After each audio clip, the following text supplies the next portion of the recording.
Thank you everyone for joining. My name is Sam Furio. I am the outreach coordinator for the building decarbonization team at the Maryland Department of the Environment. The building decarbonization team is responsible for developing and implementing the building energy performance standards. I will be moderating this afternoon session, and thank you again for joining this first session of the District Energy Systems Working Group. Today, Dr. Zach Brazola, also known as Dr. Decarb, will be reviewing BEPS requirements for district energy system providers and customers. Zach just came on camera, so just wave, say hey if you'd like, Zach. Hey everybody. If you've done our sessions before, you're no stranger to Zach and the Dr. Decarb information. So Zach's also going to review reporting forms for both providers and customers. Additionally, we're joined by Kevin Haggerty, the CEO of Vicinity Energy. He just popped on camera. Thanks, Kevin. And thanks for being here. And so Kevin's CEO of Vicinity Energy. Vicinity Energy is the owner of a large district energy system here in Baltimore, serving many BEPS-covered buildings. So Kevin is here today to provide a brief overview of Vicinity Energy's decarbonization efforts and alignment with Maryland's building energy performance standards. And so thank you again for being here. And so before we get started, just a few housekeeping items. If you just joined or if you saw the big red light at the top of the video, this session will be recorded and uploaded to the Maryland Department of the Environment's BEPS YouTube playlist. We will share a link to the slides in the description of the video after it is posted to our YouTube playlist. And if time permits, we'll also have options for Q&A at the end of today's session. Chat feature has been disabled for this session. If in order to submit questions during this webinar, you'll need to click on the activities button, which is in the bottom right-hand corner of the screen. Looks like a little circle, triangle, square. Hover over it, it says activities. You're going to click on that to get to the Q&A and submit us what you're thinking, and we'll work to get to them as time allows. So this session will be recorded and uploaded to the BEPS YouTube playlist. If you haven't been a part of any of our previous informational sessions, we upload all of our sessions to YouTube, so you can tune in there and see what's going on. We are also going to do a poll feature at the beginning of this webinar, and you can access the poll via the same button that you access the Q&A feature. So the circle, triangle, square, activities, that's where you need to go.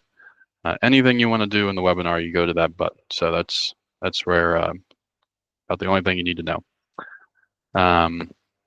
So with that, before diving in too deep, if you require an overview of BEPS, we would point you to previous webinars and technical documentation that is currently available for viewing on the department's BEPS website. You can access that website via the QR code on the left side of the screen or by searching Maryland BEPS in Google, as we all tend to do. If you would like to be added to our BEPS email list, you can scan the QR code on the right side of the screen and receive updates on the regulation. So today's webinar is focused on a specific aspect of BEPS implementation, district energy systems. But if you have any questions regarding the regulation, you may contact our team, the Building Decarbonization team, via the email address at the bottom of the screen and also the phone number. So that's beps.mde@maryland.gov for email, and phone number is 410-537-3183. If you call that number or email, you're probably going to get me. So look forward to talking with you. Agenda for today. So here's what we're going to get into. So introduction to district energy systems and the relations to building energy performance standards, district energy guidance, for providers and customers, district energy materials and feedback. We're going to be releasing some guidance today to you all and would love your thoughts on it. And then Kevin with Vicinity Energy is going to talk for a little while, and then we'll get into Q&A as time allows. So with that, we'll move into the poll question for today. So I'm going to launch the poll. If maybe you just joined, to get to the poll feature, bottom right-hand corner of the screen, circle, triangle, square, click on polls, and it should also just pop up on the screen when I hit launch. So let's make sure that works. But just launched it. The poll question for today is, which type of district energy system does your building use? And your options are commercial district energy system that sells products to buildings, district energy system on a campus I own, neither, just here to learn about the process, district energy systems, and 4 being other. So we'll give that a minute, let everyone tell us what they're thinking and which one of those applies to them. And again, if you want to participate in the poll, circle, triangle, square button, that's where you need to go, bottom right-hand corner.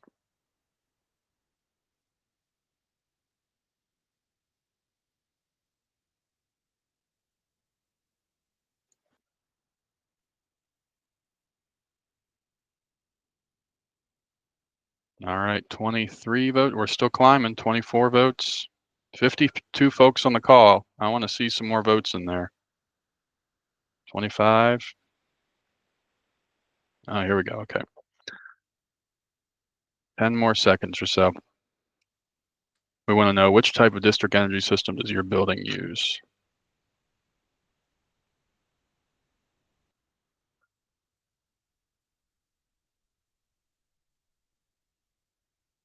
Okay, with that, I think we can end the poll and show everyone the results. Let's do that. So looks like the winner out of these 4 options was folks who are just here to learn about the process. Totally great. Glad you guys are here and participating. We appreciate you attending. Between 1 and 2, looks like most folks are connected to a commercial district energy system that sells products to them. And then some folks have their own district energy systems on a campus, and then some other options. But appreciate that breakdown and for participating. And we'll keep chugging along here. So before I hand it over to Dr. Decarb, I just want to provide a little overview of district energy and BEPS and how they relate. And I will preface for everyone that a lot of the information you're going to hear today are from the BEPS regulations and the BEPS technical guidance documentation. If you haven't already reviewed the technical support documentation, Technical Memorandum 24-01, we can drop a link for that in the chat feature. And if you're watching this recording, the link for that technical guidance document will be in the video description on YouTube. And so I'm going to talk about just a few points about requirements for BEPS, but I want to note here for you all that on December 13th, 2024, the Notice of Final Action for COMAR 26.28 Building Energy Performance Standards was printed in the Maryland Register. The BEPS regulation will be final effective on December 23rd, 2024. And so with that and the finalization, covered building owners are required to report calendar year 2024 energy data in Portfolio Manager by June 1st, 2025. This report must include energy use from a district energy system. Building owners whose buildings use district energy must also report their emissions factors from their connected system to the department via an online form and their energy use via Portfolio Manager. District energy providers must provide the department with emissions factors and a full and detailed accounting of their calculation by March 1st of each calendar year. They must also provide the emissions factors to covered building owners on their systems. So with that, I'll now pass it over to Dr. Decarb, Dr. Zach Brazola, to provide more in-depth information on district energy systems. Take it away, Zach, when you're ready. Thank you, Sam. Yeah, so a district energy system, what is that? Well, in the context of the BEPS regulation, because there are a lot of different things that a district energy system can be, but for our purposes, it means a system in which thermal energy generated at one or more central facilities provides heating or cooling through a network of insulated underground pipes to provide hot water, steam, space heating, air conditioning, or chilled water to nearby buildings. And if you've got some other different, if you've got an ambient loop system, that could also be an example of district energy. There's kind of technology is evolving, which is exciting. So that's kind of the definition here. And if we go to the next slide, what is a district energy provider? A district energy provider means an entity that provides thermal energy to customers through a district energy system. So that's when we talk about a provider, it really is anyone providing that thermal energy. And this will get important as we get into the next section where we talk a little bit about, Vicinity is a district energy provider, but is your campus, if you own say a university campus, are they a district energy provider? And the answer, as it often is the case with engineering questions, is it depends. And we'll talk about why in a few slides. So again, putting us all on the same page, what are net direct emissions, which is the key metric being measured in BEPS? Net direct greenhouse gas emissions, or net direct emissions, means the sum of all direct greenhouse gas emissions from a covered building, or for a covered building connected to a district energy system, direct greenhouse gas emissions plus the greenhouse gas emissions attributable to the thermal energy inputs from the district energy system used by that covered building, as calculated using the methodology provided in this regulation. We'll talk a little bit about that method in a moment when we get there. But again, as Sam said before, this is all very well documented in the technical manual. So for those of you that are maybe just kind of joining us, the regulation is the regulation. It looks like a regulation, it reads like a regulation. But the technical manual, especially for district energy and some of the other key features, reads more like a regular how-to document and kind of talking about still fairly technical calculations, but in fairly understandable language. So we encourage, and I put the link in the chat, I encourage everybody that's trying to get their head around this, you can go read the exact requirements. These are all coming out of that as well, but what exactly it entails in the technical manual itself. And then we're providing additional guidance document at the end of today that will add a little bit more clarity to hopefully help folks kind of get their bearings. So moving along, district energy emissions factors, things you're going to be multiplying your energy use by, hence the big X. The department is using product-specific emissions factors for district energy systems instead of national default factors or customer-specific factors. So for example, two systems on the same campus with different inputs will have different emissions factors. So this kind of can vary a little bit system to system, depending on what you're doing. And even within the system itself, if your building's using a certain type of product versus another. So let's dive in a little bit more. What does a district energy provider, must a district energy provider do under the BEPS regulation? They must provide covered building owners the greenhouse gas emissions factors per unit of district energy input, steam, hot water, chilled water, and these are district energy input into their buildings, steam, hot water, chilled water, et cetera, whatever those other mediums could be. And the whole reason for this is that Energy Star Portfolio Manager does not support the addition of custom emissions factors at this time. So these data have to be provided separately to the customers. And so that's why we have these reporting requirements, is both it needs to be provided to the customers, and MDE also wants the reporting to ensure that we're kind of all aligned, since each of these district energy systems can have their own different circumstances, which is very different than, say, the emissions factor associated with burning 1 therm of natural gas or 1 gallon of fuel oil or heating oil. Those are kind of known quantities. Whereas if you burn a unit of steam, if it's made in this system, it might have 1 emissions factor if that plant burns a heating oil versus that plant burns natural gas. And so that's what we're trying to get at here. So for the purposes of BEPS compliance, emissions factors must be consistent for all products of the system.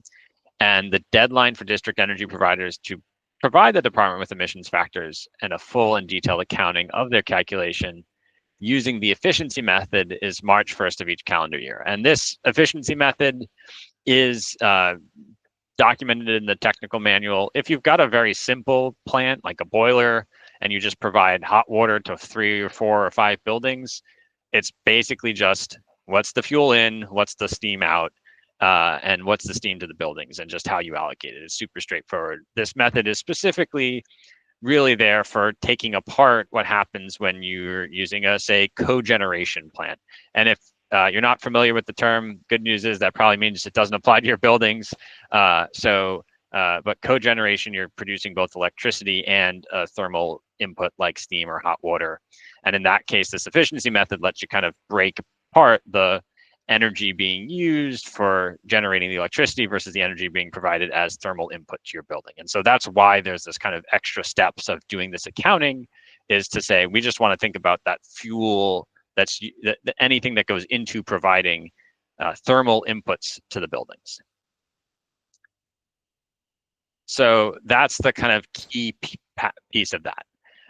And I'll also note, we're going to talk about building owners, the customers in a moment, but the key reason here, just again, because of the limitations in Portfolio Manager, building owners have to put their consumption of district energy in Portfolio Manager when they benchmark.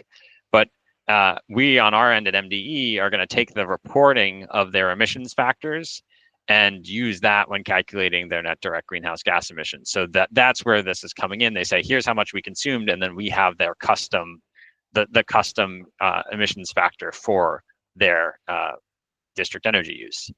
And this is really, and then building owners have to, the district energy provider has to report it to us, and then the building owner, which I'm going to talk about here in a moment, also has to report their district energy emissions factors to us. And if we go to the next slide, the reason for this is because as a district energy customer, you may not be using all the different products that a district energy system supplies. Maybe your building only uses hot water, but the district energy system supplies both steam and hot water. And so we want to make sure that we're using the right emissions factors for you at your building. And so that's why we have this kind of dual reporting requirement.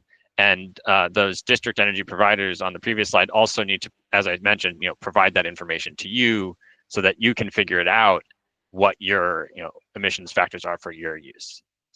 So, from the top of this slide, building owners must report all their district energy use to the department via Energy Store Portfolio Manager. Building owners must annually fill out a form that we're going to have in our forthcoming BEPS portal online to submit your system-specific emissions factors to the department, and that incorporates the emissions factors provided by your district energy provider, and that the factors in that data, these factors in your energy use data provided by Portfolio Manager will be used to determine the final compliance with the standards as we get into 2030 and beyond, but also in the short term, really on where you stand today. A key note is in the technical manual again, but the individual purchase of green credits for district energy by a customer does not impact their emissions for the purpose of BEPS compliance. It has to do with the actual steam being, the medium being delivered, and that efficiency method calculation that's happening behind it. So let's get into the next slide. So we put this up. If you've come to us before on campus compliance, this looks very similar, if not the same, because it is the same. But there's an overlap here for most folks between campuses and district energy. And so want to put this up here as well to just help you understand. Campuses with district energy systems may or may not need to report district energy data depending on how you benchmark and report your campus. So the standard pathway under BEPS is you're reporting individual buildings unless those buildings have a shared HVAC system or metering that isn't district energy. So say you've got a campus with a couple of buildings, but you want to just report those buildings on your campus that are 35,000 square feet or above. That's scenario B here. Only those buildings over 35,000 square feet are the ones you're going to report. You're going to submit an individual report for each building. You're going to report the district energy consumption by each building. And so you're going to need to use that emissions factor calculation methodology that I was talking about, the efficiency method that's in the technical manual, to figure out what the emissions are associated with any of the district energy you use. And a key flag here for that then is you also then must need to know how much district energy you're using. So you need to have some sort of metering at your building level to capture all of that.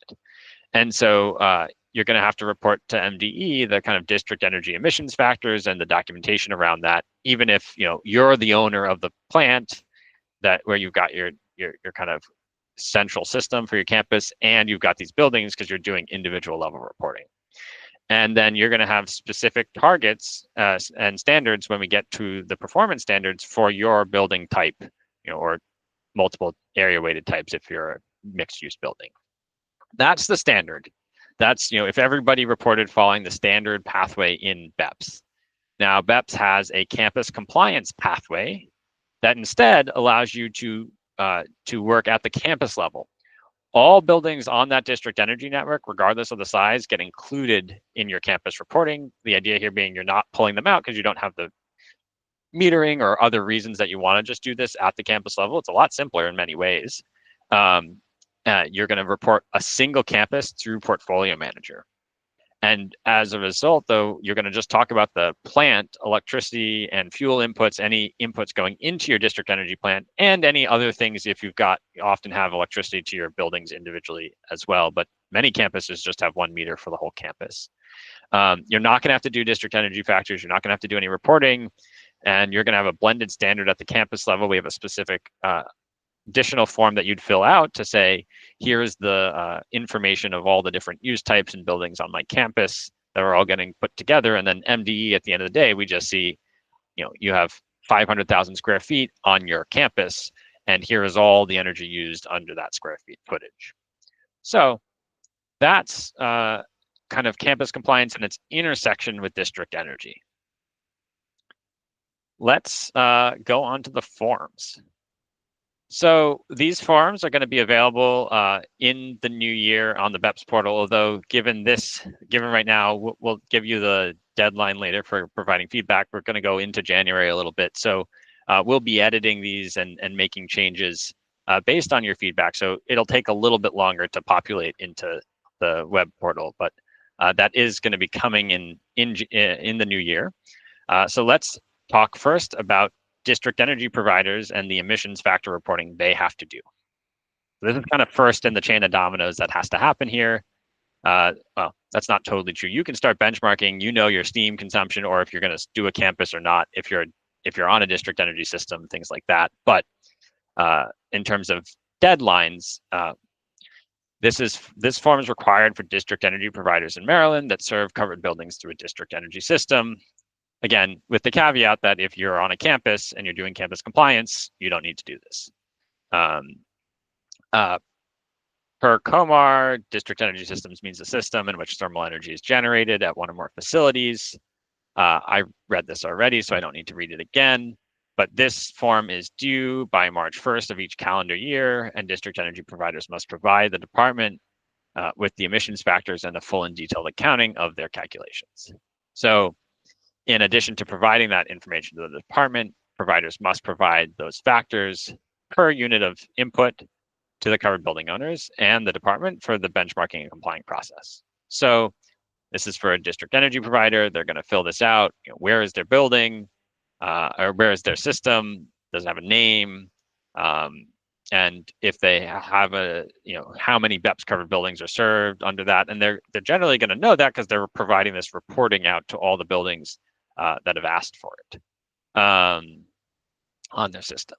So this is the form. And also, again, I forget because I've been doing this all fall, but if you're new to us here today, these forms, we put it in a Google feedback form we'll share at the end in addition to the guidance document. So if you've got questions or comments on specific setups on these forms, We probably won't get to it in the Q&A because that's more to try to clarify things, but we will absolutely take your feedback on these and review all that feedback and make improvements to these forms and the process as we get down the line, and in terms of putting something out for everybody in the new year. So let's go to the next slide. The next part is going to be web fillable, basically just to enter this data, on-site combustion inputs, fuel or fuels burned to create the output, units of input, the emissions factors of the output, and the units of the emissions factors. And this is kind of the high level information in the district energies for that system for each of the factors and other. And then if we go to the next slide, we have the basically just, again, things I already read, but it says, you have to use the efficiency method. You have to attest that you provided these to covered building owners that have asked. And then there is a spreadsheet that we have, and we will make sure to send it around. I'm realizing that I think it's not in our feedback form yet, for providers to fill out, that helps calculate and document all of this. So we've done some work to start with that. So I will make a note and make sure that gets around to folks that came to this meeting in this working group. So if we move on now to the next slide, to customers. So this is emissions factor reporting for customers of a district energy system. These are covered buildings connected to a district energy system. Again, not reporting as part of a campus. All of this has been said before. You're going to provide information, though, about your building, your unique ID that we'll have available for every building in Maryland that's covered. And you'll write your district energy provider and the types of district energy used at that system, at that building. And on the next page, you'll be providing the emissions factors and units that specific to that building being reported, because it's, again, it can vary. And if we go to the next slide, that's the sum total of what I have to say, which was a big, fast push through a lot of information. As you said before, this is all detailed very clearly in the technical manual. You'll also have access to this recording when we get it posted. Normally, we're pretty quick about putting it up, but given the holidays, it might take us a little longer to get this one up than our usual few days. But Sam usually sends an email around. We request your feedback. So we'll drop a link in the chat, but we have a draft benchmarking, we have a draft guidance for district energy that just lays out a little bit more than what's in the technical manual, how this works. And you can also view the forms that we shared today in the Google form. They're actually embedded in, and you can provide response below each one. So we're taking feedback on both the guidance document and those forms through the linked feedback form. When you scan the QR code or click the link, it'll show the guidance document, but you'll click the big button at the top that says submit feedback, and it'll take you to the feedback form. And with that, I'm going to hand it back over to Sam. Thank you all for joining us today. Thank you, Zach. Appreciate that information.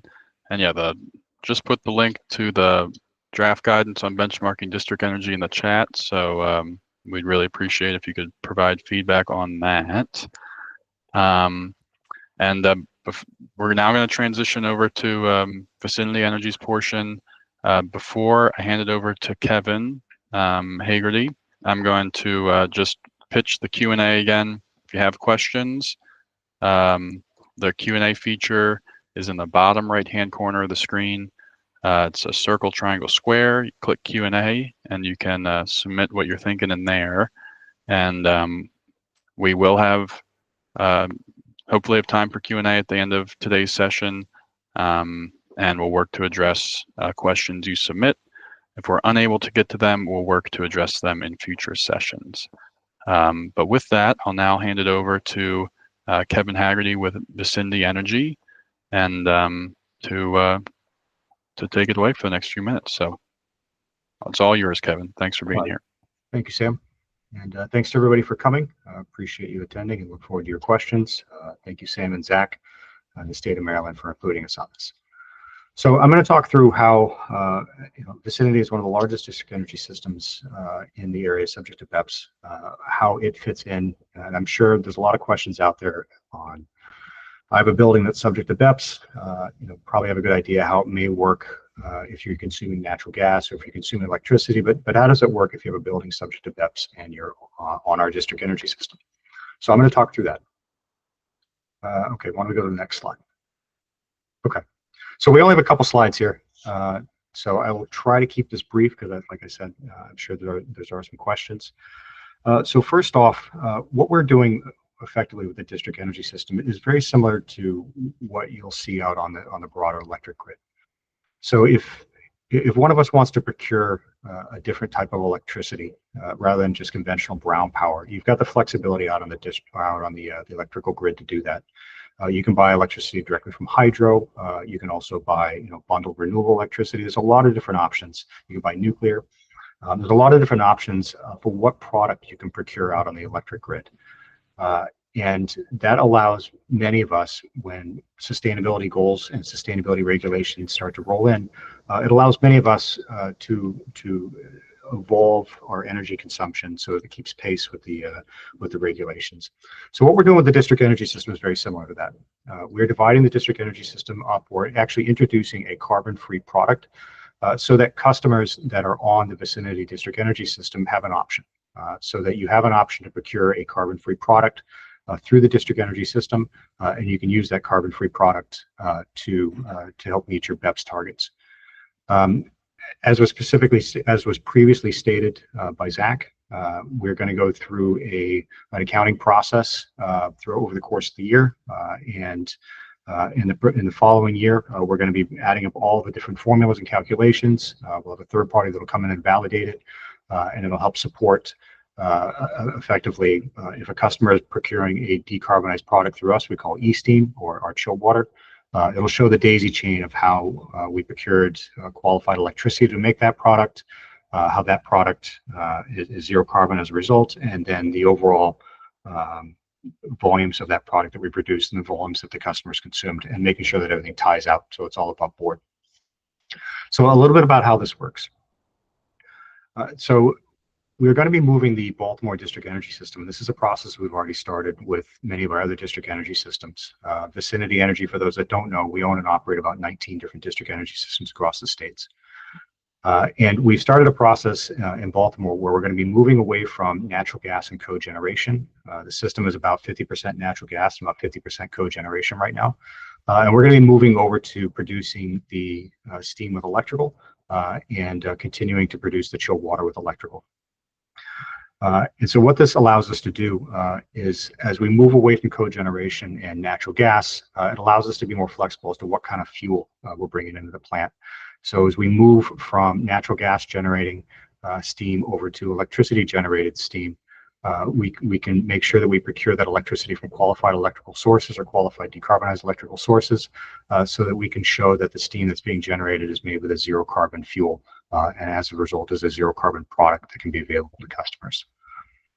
So how does it work? We put in a technology, whether it's an e-boiler, a heat pump, or thermal storage. We're working on 2 large e-boilers in Baltimore right now, and some heat recovery chilling. That technology goes in place. We procure that electricity from qualified electrical sources under the regulations. That electricity is then fed in through the interconnect into our facilities. We have 3 different plants that serve Baltimore. So we have our Central Avenue facility. We have our Spring Guards facility and our Saratoga Street facility. So we bring that electricity into our plants, and we route that electricity into either an e-boiler or a heat recovery chiller, depending on the technology that's there. And then we'll produce the steam with that e-boiler or heat pump. That steam is then delivered out on the district energy system and is delivered to customers that have elected to take that product. So exactly what does that look like? It's very similar to the electric grid. So if a customer wants to procure a decarbonized product from Vicinity, they will enter into an e-steam contract or a decarbonized chilling contract, and we will ensure that the volume that the customer procures, that we produce that equivalent amount of volume back at one of our facilities that have that equipment. So that way, at the end of the year, it nets out. So you can be assured that if your building consumes 10,000 M-pounds of e-steam, that we have produced 10,000 M-pounds of e-steam at one of our facilities with qualified electrical sources. So again, very similar to how we currently procure renewable energy off the grid. We're structuring the district energy system in a very similar way so that our customers have options as to what product they consume from the district energy system. All right, next slide. All right, so the technologies that we're going to be using to do this that are currently planned is we have a 10 megawatt boiler that we're looking to put in our Saratoga Street facility. Right now, we're targeting to have that online by 2027. This is a technology that's quite common. We don't see it very common. We don't see it here in the States very often because natural gas is so inexpensive. But as you get to other areas of the world where electricity is less expensive, you'll start to see these large electric boilers. They're much more common. This is also not just me talking about it. We recently turned on a 42 megawatt electric boiler up in Boston. So that went live in November. So this is a technology that we're putting out in our district energy systems that's proven, it works, and it's something that we can get put in place relatively quickly to help meet decarbonization demand from customers. The second technology that we're going to be putting in place is a little bit more efficient, actually a lot more efficient. It's a little bit more complicated, so it takes a little bit longer to get it put in place, but that's heat recovery heat pumps. So some may know that our district energy system in Baltimore is 26 miles of combined chilling and heating pipe. And one of the big advantages that lends to our customers is that we can put in technologies that pull the heat out of our chilled water system and concentrate that heat and use it to generate steam in our steam system. So it's a very efficient way to take electricity, very economic way to take electricity and turn it into heat. So this is one of the big advantages of the district energy system is that we can aggregate. And when we can aggregate, we can procure large volumes of electricity, which allows us to get better pricing. It also allows us to put in large efficient technologies like these heat recovery heat pumps. So it is a way for us to very quickly and very economically meet the demand or meet a decarbonized demand. I also want to just mention that this is nothing new for the district energy system. So the district energy system in Baltimore has been in service for over 100 years. And we start off as coal. In the 1950s, we migrated to oil. In the 1970s, we migrated to natural gas with the oil embargo. With the deregulation of power, you started to see a lot of power facilities pop up in the late 90s. And so the district energy system moved over towards cogeneration. So every several decades, the district energy system shifts on what fuel we use to make the steam or make the chilled water. And this is just the next inflection point. And at this inflection point, we're going to be migrating away from natural gas and cogeneration towards these electrification technologies that allow us to produce steam and chilled water with zero carbon electricity. So ultimately, that's the gist of it. I look forward to your folks' questions, and again, thank you to the state allowing us to participate. Awesome. Thank you so much, Kevin. Appreciate that information, and thanks for being here. All right. Sure. Moving right along. Oh, and there we go. Okay. So with that, gonna just provide a little bit more information here, and then we will move into the Q&A portion of today's session. But as always, if you have any questions about BEPS, please feel free to reach out to Building Decarbonization Team at MDE, Zach and I. You can get to us via the email on the screen, beps.mde@maryland.gov, or give us a call at 410-537-3183. QR codes for the BEPS website and the BEPS communications list are up on the screen, so you can stay tuned into what's happening with BEPS. And if you missed anything during today's presentation, we will be uploading this video to the BEPS YouTube playlist.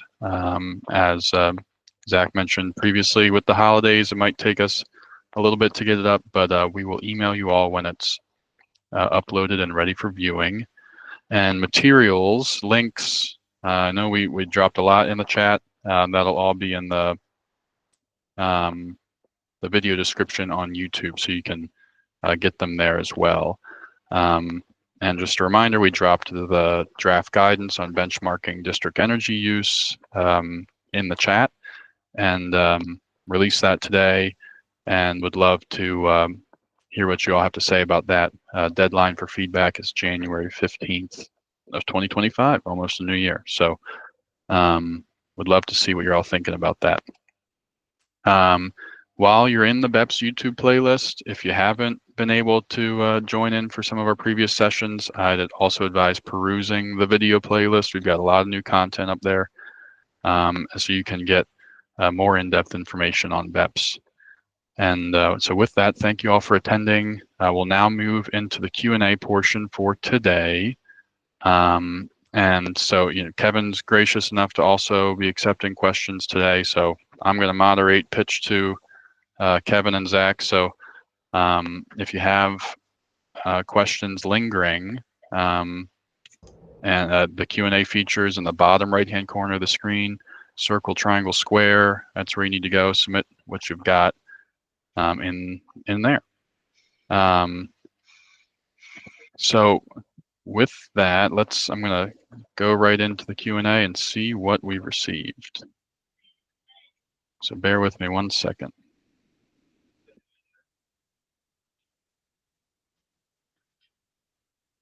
Okay. I think, Kevin, if you're okay taking the first one, I've got one for you here. Sure. And so this question is regarding the e-steam product.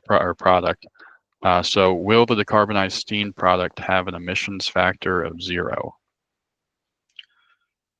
We're anticipating having an emissions factor at 0, assuming that we purchase qualified electricity for it, right? So we need to make sure that, so what the emission factor is, as you go through the BEPS technical guidance, the emissions factor of the output is dependent on the emissions factor of the input, right? So as long as we're using electricity with a 0 carbon footprint, then we're going to be putting on e-steam with 0 carbon. We don't do double conversion, so it doesn't make any sense for us to take electricity that's been procured or been generated with natural gas and then make electricity, or make buy the electricity and make steam with it. We've got a lot of equipment that specializes in generating high efficiency steam with natural gas. So we don't do that double conversion. It doesn't make any sense from an economic standpoint. So when we do procure electricity, it's always from a decarbonized source, which in turn, yes, means e-steam has a 0 carbon footprint associated with it. Great. Thanks for that, Kevin. And thank you for that great question. Let me see. I'm going to dive back into the Q&A, see what else we got here.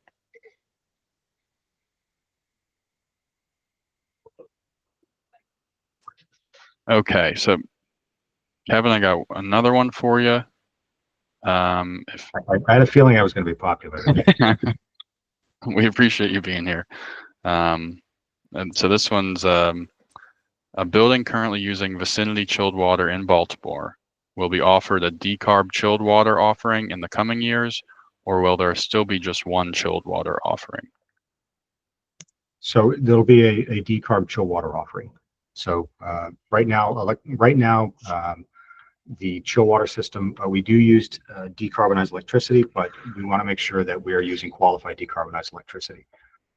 And what that means is that we need to stay in alignment with the regulations and ensure that the electrical sources that we're using have a 0 carbon associated with that. So sometimes when we have to follow the regulations and ensure that we are using for example, if we need to buy from renewable sources versus buying from, say nuclear, if that's not considered a 0 carbon source, then we have to pay a small premium for the electricity, and that premium is what's passed on and is in the 0 carbon chilled water product. So yeah, it will be a separate contract. Great, thank you, Kevin. Appreciate the answer, and thank you to whomever submitted that question. Okay, we'll give Kevin a break. 2 great questions and great answers. So we'll now move to one for Dr. Decarb. Let's see. So Zach, can you help with this question? Just to clarify, if you're reporting as a campus, you do not need to do these district energy calculations. Yeah, that's a great question. And so if you are taking that campus compliance pathway, then correct, you do not need to do the whole district energy thing, everything we've been talking about here today. But you do need to make sure that all the inputs to your district energy system get included as you're reporting, right? So if you've got a campus, and this is again assuming, as most campuses do, that you do have a district system. You've got a campus, you've got a central plant and a bunch of buildings. You're doing campus compliance for that whole campus. You've got to talk about all the inputs to the buildings on the campus and the input to your campus plant, but you don't have to do this emissions factors that Kevin was talking about. You're just talking about, I use this much fuel kind of across the whole campus. So it really can be as simple for some of these buildings as inputting a natural gas meter, an electric meter, and maybe your backup diesel delivery for that campus plant if you've got a little bit of backup or an interruptible contract or something for your natural gas. So yeah, for campuses, you don't have to do this unless you're going down this more individual pathway with building by building reporting, which you are welcome to do because that's kind of the default in BEPS.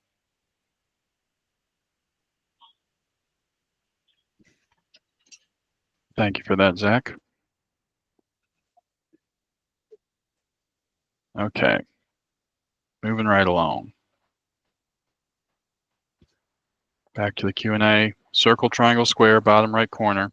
You got some questions, let us know. We'll be pulling them from there. Let's see. Next one for Zach again. Regarding the individual, okay, so I think this is regarding the individual purchase of green credits for the customer requirements. What about a solar PPA? Is that the same as a green credit? Yeah, so I think here, maybe this is the green credits we were mostly talking about from the kind of, well, actually, let me just talk about this at the high level. In general, BEPS is about net direct emission, greenhouse gas emissions, which is focused on direct emissions from buildings and district energy. And what Kevin's talking about kind of breaks this mold a little bit because they're doing something different, which is taking electricity and turning it into thermal inputs for a building. But for most buildings, when we're thinking about electricity as being used for electricity, that's kind of separate from the district energy calculus that we're talking about here. So in those cases, though, we're not including that the solar PPA as kind of, again, that's the same thing of green credits that's not getting counted in, but it doesn't affect the direct emissions on the electricity side in that kind of broader case.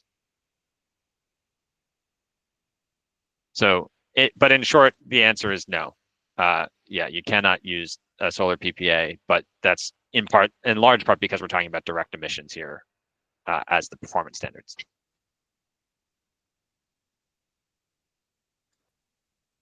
All right, thank you, Zach. Okay, back into the Q&A.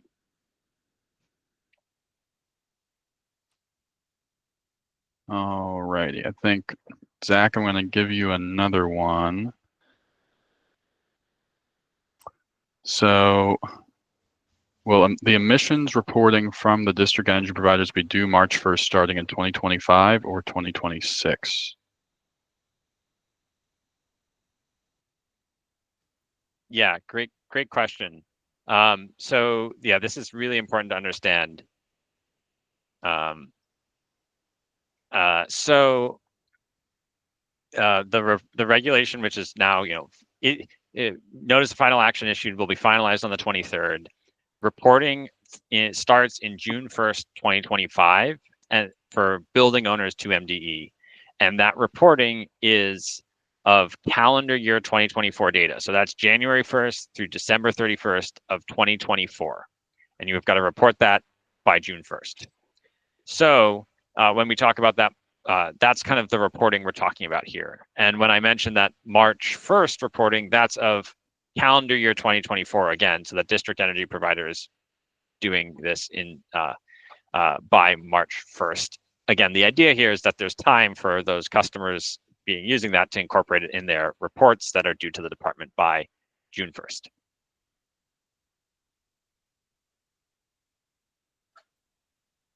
All righty. Thank you for that. And thanks for that great question. Moving right along. All right. Come back to you, Kevin. Sure. When you're ready, So let's see here. Regarding e-steam, are there any changes that building owners need to make to accept e-steam, or can they accept it with their current equipment? There's no changes. So it's thermal energy. It shows up in the same way that it has been for however long you've been connected to the district energy system. We simply just change how we're making the steam back at the plant. So no changes at the building. The steam shows up at the same temperature and the same quality that it always has. It's one of the big advantages of the district energy system is it removes a lot of the complications that buildings have to take on. It outsources that to the district energy plant. And like I've talked about before, it's a Monday for us changing how we make the steam. So no changes on the building side. It's something that we just change back at the plant and then enter into a contract with the building. Great. Thanks, Kevin. And thanks for that question. Okay, jumping back in for Zach. If you own the district energy system and are providing the energy to owned buildings, do we need to fill out the provider emissions factor reporting form by March 1st, recognizing that it will be needed regardless when and how will this information be provided to MDE? Yeah, so maybe let me start with the second half of that question first. So the forms we showed today, all of those, including that district emissions factors, will be part of what we're putting out in the forthcoming BEPS portal in the new year. So that's going to be an online way to fill out this information and provide it to us. Again, these forms, this is all going to come a little later. We've got feedback open to January 15th. So you're welcome to put that feedback in that form, and we'll be kind of working to then update the current drafts that we have. So that will all be online. That's how you'll submit it. In terms of the deadline, the regulation does not distinguish right now between providing it to your own building and providing it to customers. So that's why that March 1st deadline is there. In general, so that's kind of something kind of key to be thinking about here when you're doing this. So the short answer is yes, that March 1st deadline applies. The long answer is maybe just thinking that when thinking about the higher reasons for behind it, if you've got a good explanation to MDE, if there's questions about it, that's something to keep in mind. But I will just note that those compliance determinations get made by our compliance team, which is not me, thankfully. So if you have more questions about that, feel free to email us and we can try to talk to you about that, or you can provide it as well in feedback on the forms. But that is written in the regulation right now. So yeah. And then Sam, maybe I just saw a question that I want to comment on, or maybe provide a little bit of clarification based on a question. Someone was asking a little bit more about campuses in the more kind of standard form in Portfolio Manager, which is just that if you're already benchmarking it as a campus in Portfolio Manager with like parent and child properties, you can actually just already do that reporting. And again, this is, for those of you that maybe missed our campus compliance work group, feel free to go back and watch those recordings. I'm also going to just drop the link to Portfolio Manager's resource. There's good info in there, and we have a draft guidance on campus compliance as well in that previous that we released in the previous working group. So there's lots of good information, but I just want to flag that because it sounded like there's at least one person who had a question about how that works here. So I encourage you to go back and look, but the info is also in that previous session.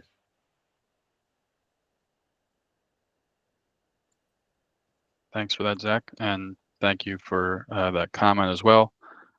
Another resource in the chat, you'll be able to find that in the video description when we upload to YouTube. Okay, moving right along. Kevin, I think I got one coming to you. Sure.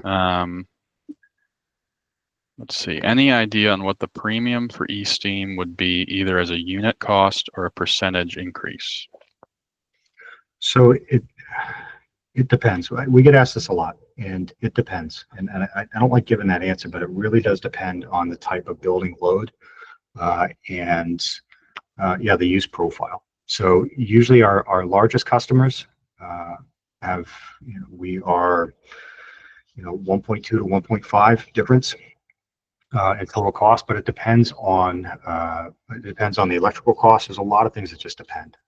So it, I can say from a comparison standpoint, we have seen at the cities where we are currently rolling this out, it is much less expensive than local electrification. So decarbonized the district energy system, we have seen it to be less than half the total cost when you're looking at on-site heat pumps or on-site electric boiler generation. So it's much less expensive than on-site. But exactly what the percentage increase is for a specific building, it really does depend on your use profile. Buildings that have a very flat use profile, like the hospitals that we serve or lab space that we serve, will have a much better rate than a building that leaves the steam isolated for 6 months out of the year and only uses it for the very cold weather days in the wintertime. So it's very tough to give a dollar per unit increase. It depends on the load profile. I would encourage that if you are interested in what the pricing would look like, reach out to our team. This is something that we answer on a regular basis. We're happy to take a look at your load profile and what that difference in cost would be. Thanks, Kevin. And sorry, go ahead, Zach. Sam, just going to throw in here too, just something Kevin that just as talked about and is included here is some buildings on your system may choose to grab that e-steam and some might choose not to, or there might be a mix of some buildings taking and some buildings not, right? And that's a calculus. You might decide, well, for this building it's easier to do local electrification. No offense, Kevin, to your cost, but look, I'll be the first to tell you, district energy is it's a great fit for many buildings in dense urban environments, but it's not the best fit for every building out there. And that's part of the next 5 years of the BEPS program is you're doing a bunch of benchmarking, figuring out where you stand, and starting to do those calculus. What do you want to do? What makes sense for you? What makes sense kind of given your menu of options? And that's why these benchmarking and reporting requirements start next year. Gather that data, use it to make some informed decisions and do some planning as you start to work towards our targets under BEPS. So that's why we're all here. Yep, understood. And that's also why I feel confident saying what I just said too, which is we've been through this with the several cities. So I would encourage, if you have questions on e-steam or exactly what the difference looks like, please reach out to the Vicinity team. We're happy to walk you through it. Thanks, Kevin, and thank you, Zach. Appreciate both of your times today and presenting this great information. With that, it is 3 o'clock on the nose. And just want to say thank you to everyone for joining today's session 1 of the District Energy Systems Working Group. We really appreciate your questions. If we didn't have a chance to get to your question today, we will work to address them in future sessions. And we'll be cataloging them and work to address them in future sessions of the working group. So thank you all for attending. Thank you, Kevin, and for the Vicinity team for being here. And thanks, Dr. Decarb. And hope everyone has a happy holiday and a great new year. And we'll see you in 2025.